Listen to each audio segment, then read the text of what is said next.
This video disassembles the Fnirsi spot welder. In previous videos, we unboxed and tested it, and the actual welding effect is quite good. There have been no issues in subsequent use.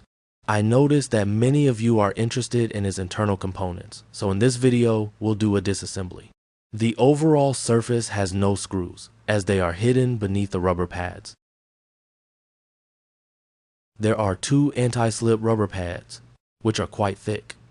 When opening the shell, the side panels can also be removed.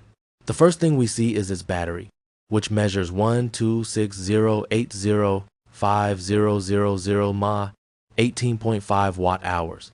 There is a thermistor on top of the battery cell to monitor temperature. The battery cell is fixed to the mainboard copper column with screws, and there are two battery cells in parallel.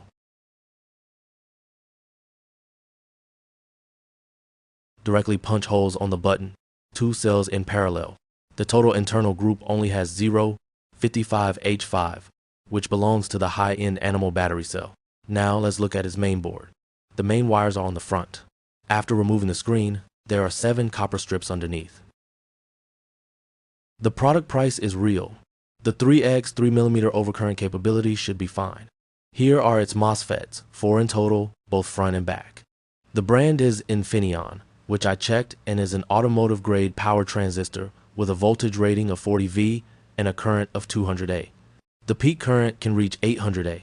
At the USB interface, there is a new RP5306 charge and discharge management chip. Below, there is also a current monitoring amplifier for monitoring the welding process. There is also a 0.5F supercapacitor here, which I guess is to ensure power supply to the chip during the welding process. The main control chip below has its markings polished off. There are 2 MOSFETs here, one for controlling the battery and the other for supplying power to the main control. There is also an optocoupler here for isolating the public section. On the back, there are 6 support LEDs, and the side lighting effects are completed by this. The materials used on the mainboard are quite good, and all the connection seats in the public section are very thick. Additionally, there are similar reinforcements on the mainboard, and they are connected together, which effectively reduces resistance and improves discharge capability. This Fnirsi spot welder disassembly ends here. On the surface, you can see all its internal components. This spot welder is suitable for assembling lithium battery packs or replacing small appliances. Its spot welding effect is definitely fine for these scenarios, and the price is not expensive. Spot welding batteries are certainly much safer than using soldering for batteries. Moreover, it has almost no impact on battery life.